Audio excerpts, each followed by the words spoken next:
کبھی کچھ واقعات آپ کو بڑا سبق دے جاتے ہیں، سوال کرنا بھی جانتے ہیں، جواب دینا بھی پسند کرتے ہیں۔ ان کا فون آیا اور وہ کہہ رہے تھے کہ میں ملنے آنا چاہتا ہوں، میرا دل بہت اداس ہے۔ میں نے پہلی اس کو وہ پیسے دیے تو اس کی آنکھوں میں ایک بڑی خوبصورت سی چمک آئی۔ وہ کہتے ہیں میں نے ایک وقت ایسا ہے کہ جو میرا مینیجر ہوتا تھا، میں نے اس کے برابر اس کو بھی سیلری دینی شروع کر دی کہ ہمیں کوئی نعمت دیکھتا ہے تو وہ بھی تو دیکھتا ہوگا کہ ہماری آنکھوں میں کتنی چمک آتی، مگر کہتا ہے وہ نہیں آئی، وہ شکر گزاری نہیں آئی، تو نہیں کرو گے تو میرا عذاب بہت سخت ہے۔ سورہ ابراہیم کی آیت نمبر 7 ہے۔ اعوذ باللہ من الشیطان الرجیم، بسم اللہ الرحمن الرحیم۔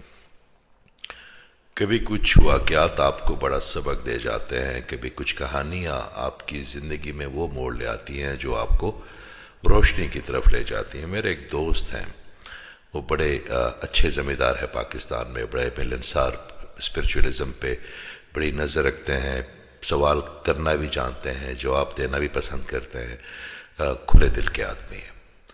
تو ہم جب بھی ان کو وہاں پہ ملنے جاتے ہیں، میں پاکستان جاتا ہوں تو وہ بڑی محبت ہے ان کو۔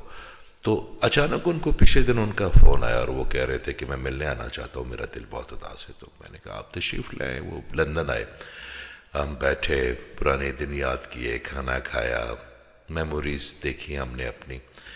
ان کے ایک ملازم تھے جو بچپن میں ان کے ساتھ رہے، پھر وہ جب جوان ہوئے تو انہوں نے اپنے ساتھ رکھ لیا، ان کے ایک وظیفہ مقرر کر لیا جس کو ہم تنخواہ کہتے ہیں، اور وہ صبح شام ان کے ساتھ ہوتے تھے، بڑے جس کو کہتے ہیں نا رائٹ ہینڈ پرسن۔ تو ہوا کیا کہ جب وہ اس دفعہ آئے تو میں نے ان سے پوچھا کہ اس کا کیا حال ہے، تو وہ بڑے اداس ہو گئے، بڑے پریشان ہو گئے۔ میں نے کہا کیا ہوا بتاؤ مجھے۔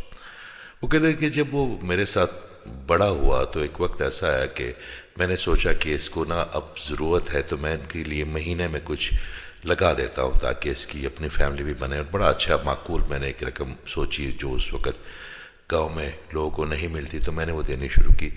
تو جو میں نے پہلی اس کو وہ پیسے دیے تو اس کی آنکھوں میں ایک بڑی خوبصورت سی چمک آئی۔ وہ چمک مجھے ابھی تک یاد ہے۔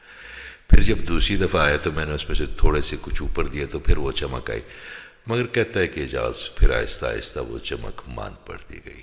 پھر میں اس کے لیے کچھ بھی کرتا نا تو اس کی آنکھوں میں وہ چمک نہ ملتی، وہ لگتا کہ شاید وہ بہت زیادہ ایکسپیکٹ کر رہا ہے یا اس پہ خوشی نہیں ہے۔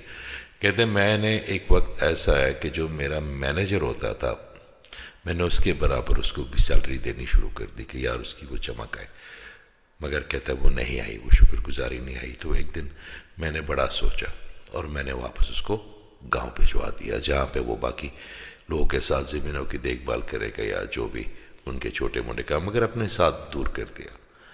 تو اس بات نے میرے اندر نا ایک بڑی ایک نیا عنوان پیدا کر لیا کہ میرا اللہ تعالیٰ جو ہمیں کوئی نعمت دیکھتا ہے تو وہ بھی تو دیکھتا ہوگا کہ ہماری آنکھوں میں کتنی چمک آتی ہے، وہ بھی تو دیکھتا ہوگا کہ ہم کتنا اس کی طرف دیکھتے ہیں اور کہتے ہیں کہ یا اللہ تیرا شکر ہے۔ اور اگر وہ ہمیں نعمتیں دیتا جا رہا اور ہماری آنکھوں کی وہ چمک ختم ہوتی جا رہی ہے تو کہیں ہمارے اس دوست کے ملازم کی طرح وہ آپس میں وہاں نہ بھیج دے جہاں سے ہم نے اپنا سفر شروع کیا تھا۔ تو اللہ میں توفیق دے کہ ہم شکر ادا کر سکیں، کیونکہ میرا اللہ تعالیٰ فرماتے ہیں کہ میرا شکر کرو گے تو میں نعمتیں بڑھاتا رہوں گا، اور اگر نہیں کرو گے تو میرا عذاب بہت سخت ہے۔ سورہ ابراہیم کی آیت نمبر 7 ہے یہ۔ تو اللہ تعالیٰ میں توفیق دے کہ وہ چھوٹی سی چھوٹی چیز پہ بھی ہماری آنکھوں میں چمک آتی رہے تو وہ پھر چیزیں بڑھاتا رہے گا میرا اللہ۔ اور اللہ ہمیں سب کو توفیق دے کہ ہم انسانوں کی بھی شکر گزار ہو سکے جو ہم پہ احسان کرتے ہیں، ہمارے ساتھ ملنسار ہوتے ہیں۔ اور یہ میرا خیال ایک بہت اچھی چابی ہے، اور اس چابی سے ہمیں ہر دروازہ کھول لینا چاہیے۔ اللہ آپ کو آسانیاں بانٹنے والوں میں سے بنائے۔ بہت شکریہ۔